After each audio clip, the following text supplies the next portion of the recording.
Boxing King Media in association with Boxer Matchroom CEO Frank Smith. Frank, we're in, I was going to say Nottingham, but we're in Manchester. I just said to Lee Wood, it's a bit old school what he's done here to take on a rematch straight away. Stuff like this happened back in the day, but it doesn't happen very often, especially after a devastating knockout. No, and you have to respect him for that. It doesn't happen often enough, and especially even the fact of how quickly. 3 months later that fight. Was it back in February? We're back out 3 months later with this rematch, and you have to commend him for it because a lot of fighters wouldn't take the challenge again. They'd find it quite easy just to go and go some other route. And you'd have to understand if someone wanted to do that, but Lee Wood wanted to go straight back in there, get his opportunity to win his belt back. It's worth highlighting he had the Josh Warrington fight on the table, so he could have took probably a bigger payday for a fight that on paper probably wouldn't have been as dangerous.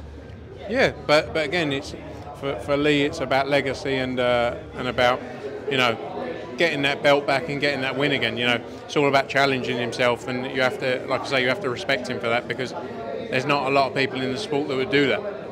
So with regard to the winner and loser in this fight, just tell me, where does Lee Wood go if he wins, or if Lara wins, where do they both go? I think a natural fight there is the Warrington fight. There's a lot of dislike between, or from the Lee Wood and Warrington fight, it's a massive fight. For the UK, and from Lara's side, there's a lot of dislike between the two of them, especially after the altercation at the last fight. There's some big fights to be made for sure. What happened with that altercation? Because obviously the boxing board, I understand, did get involved. Did Lara get fined? What happened? Yeah, they dealt with it. That's all been dealt with, and we move on from there. Nicely avoided. And then on the undercard, deal with it. They got it. They dealt with it directly. It's not something we get involved in, something that the board dealt with directly with the fighter and got the situation sorted. Yeah, the reason was that because he spat at him, technically, you could get arrested for stuff like that, which is crazy. But it's good that it's moved on from that. And then obviously got Jack Catterall making his Matchroom debut. Not an easy fight. Darragh Fall, who's coming in on the back of a big knockout win, and he's confident. Yeah, look, he went in there against Robbie Davis. He's not afraid of travelling as well. That was just, 2 months ago? So he's kept active. Jack Catterall's been out the ring for something like 455 days, Jamie from our office told me earlier. And before that, I think he didn't fight for 300 days, and before that, he didn't fight in 2021 due to COVID, which is mad. And he's had a tough ride, really, in his career, because he beat Josh Taylor, in everyone's mind, apart from the scorecards, unfortunately, which are the ones that matter. But he deserves a lot better. Now the focus for us is to keep him active, get him out here, and then look to get him out again in September.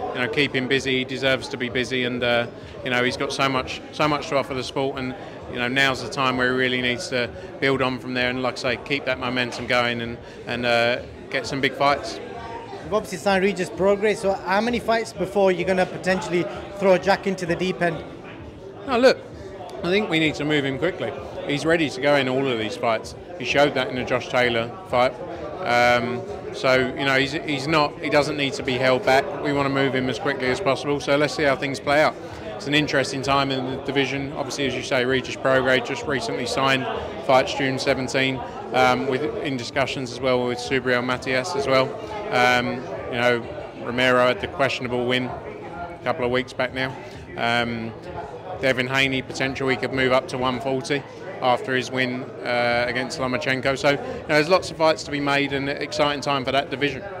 And a quick word on Terry Harper. Credit to you guys for getting her back out in a week's time. I'm assuming not many people could pull something like that off. No, look, for us, that's what's always good for us as a business, is that we can get fighters out, we can keep them active when things like that happen. Terry Harper's worked very hard. The first time we scheduled that fight against Cecilia Breakhouse was in April time, mid-April.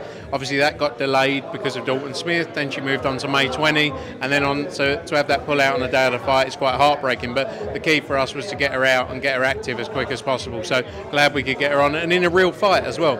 Hazabin was set to fight Jessica McCaskill for the 147 belt. She was ready to go. She's been training hard, so it's a proper fight, and you have to respect Terry for that, because she's been in and out of camp, weight up, down, and but she stayed focused throughout, and she's dealt with it extremely well. So respect to her for that.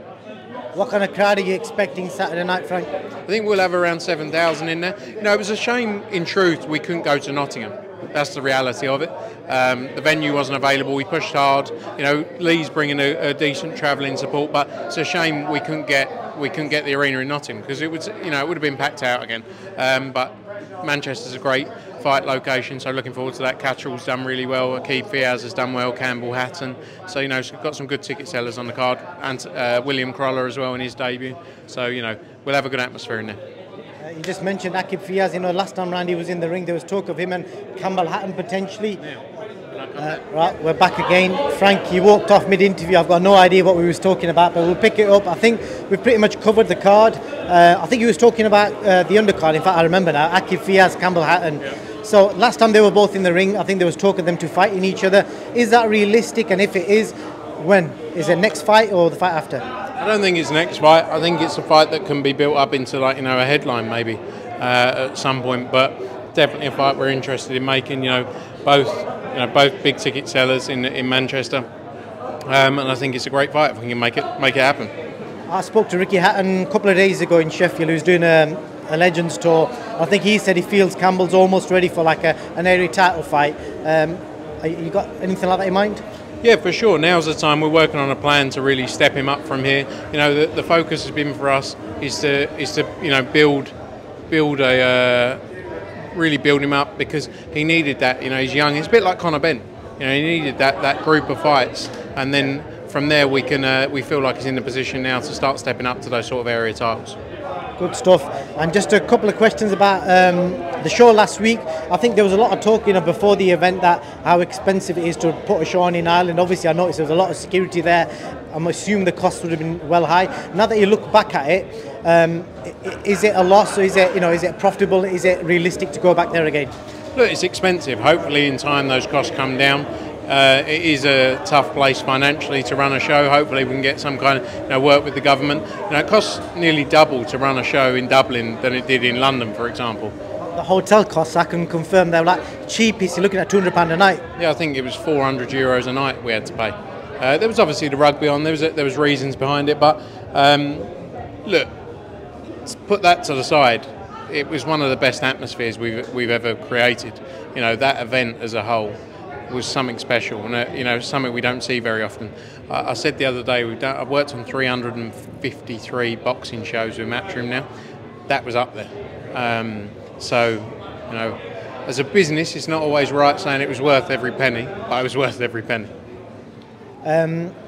And then with regards to Katie Taylor, has she considered whether she will take the rematch? Has been any talks going on with regards to that? Look, it's early days. You know, the fight was, 4 days ago.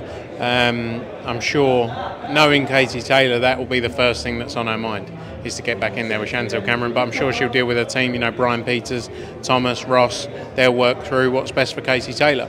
And, you know, look, Chantel Cameron, the whole way through, she didn't show any nerves at all. She wanted that fight from day one. She knew the pressure that would be on her, especially in Katie's homecoming event.